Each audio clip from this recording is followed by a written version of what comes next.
दोस्तों, यूं अगर देखा जाए तो बहुत से शहर ऐसे हैं जो पानी में सदियों पहले समा चुके हैं।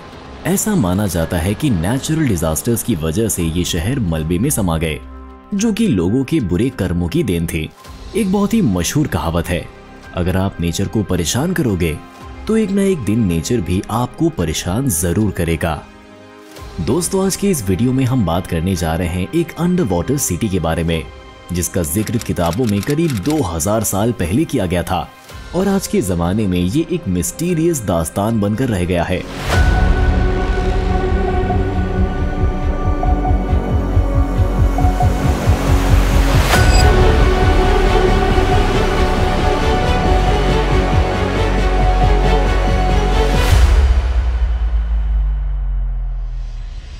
दोस्तों, ये कहानी है एटलांटिस नाम के एक शहर की, जो आज से करीब 2000 साल पहले एक बेहद खूबसूरत शहर हुआ करता था।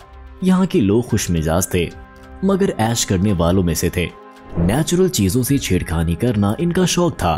बस फिर क्या, नेचर ने लॉ ऑफ नेचर को फॉलो किया और देखते ही देखते एक रात समुंदर से एक तूफानी उफान उठी और पूरा एटलांटिस का शहर साइक्लोन की चपेट में आ गया और सुबह ये शहर पूरी तरह से समुद्र के अंदर समा गया।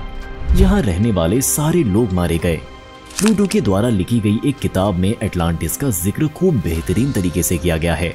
ऐसा माना जाता है कि जब साइंटिस्ट ने सालों तक रिसर्च किया, तब उन्हें इस बात का एहसास हुआ कि एटलांटिस एक लौता ऐसा शहर नहीं था जो समुद्र के अंदर समाया हुआ था।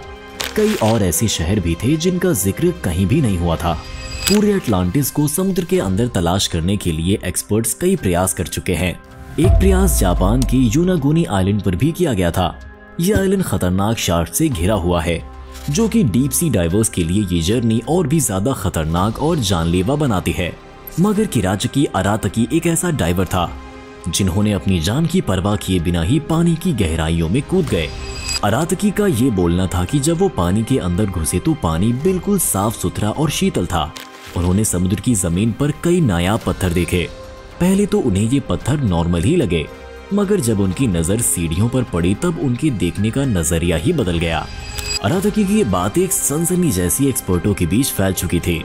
यूनागोनी आइलैंड अब एक फेमस आर्कियोलॉजिस्ट विजिटिंग स्पॉट बन चुका था, जहां अलग अलग आर्कियोलॉजिस्ट, जियोलॉजिस्ट और साइंटिस्ट पानी के अंदर का रहस्य जानने के लिए आया करते थे। एक्सपर्टों को एक बात तो समझ आ चुकी थी कि ये अनकही और अनसुलझी दास्तान ऐसे तो नहीं खबर होगी।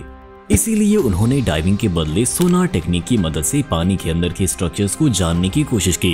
एक्सपर्ट्स जहाज लेकर पानी में घुस पड़े और सोनार टेक्नोलॉजी से साउंड वेव्स पानी के भीतर छोड़ने लगे। साउंड वेव्स किसी चीज से टकराकर वापस आने लगी, जिसके बाद एक्सपर्ट्स ने उन रिफ्लेक्टिंग साउंड वेव्स को कैप्चर किया और अपने कंप्यूटर पर उसका एक 3D मॉडल तैयार किया। दोस्तों, बता दें कि वो मॉडल एक राजमहल का था, जो बहुत ही आलीशान और खूबसूरत था। ये रिसर्च इतनी सक्सेसफुल और एडवेंचरस थी कि ये खबर दुनिया भर में एक सनसनीखेज खबर जैसे फैल गई। दूर दूर से कई बड़े साइंटिस्ट इसका नजारा देखने को जापान के इस खुफिया आइलैंड में आने लगे, जो काफी सालों तक अनजान हुआ करता था। एक famous marine geologist professor Masaki Kimura भी इसका लुत्फ उठाने के लिए इस आइलैंड पर पहुंचे। मसाकी का ये मानना था कि स्ट्रक्चर बेशक इंसानों द्वारा बनाया हुआ ही था और ये एक अननोन सिविलाइजेशन का हिस्सा था। मसाकी को पानी के अंदर कुछ ऐसे स्ट्रक्चर नजर आए जिसमें ढेर सारी सीढ़ियां थी। एक खुफिया अंडरग्राउंड टनल था जो ऊपर के रास्ते होते हुए एक फ्लैट हिस्से पर पहुंचता था। ऐसा लग रहा था जैसे कि पुराने जमाने में लोग भी मॉडर्न सोच रखते थे।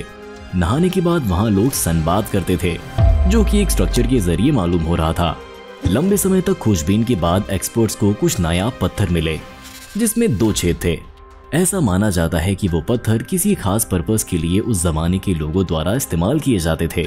दोस्तों, इससे ये साबित हो गया था कि एटलांटिस का सुंदर सा शहर पानी में टुकड़ों टुकड़ों में समा चुका था, जिसका कुछ हिस्सा जापान की इस आइलैंड में काफी लंबे रिसर्च के बाद मिला। दोस्तों, अगर आपको भी डाइविंग का शौक है तो मेरी एक एडवाइस मानिए, इस आइलैंड पर डाइविंग जरूर से जरूर करें। क्या पता अगले मशहूर रिसर्चर आप ही बन जाएं। वैसे मेरा आइडिया बुरा तो नहीं है दोस्तों। खैर, वीडियो खत्म करते हैं। वीडियो को लाइक और चैनल को सब्सक्राइब जरूर करें और कृपया घंटी बजाना ना भूलें। अगले वीडियो तक के लिए बाय बाय।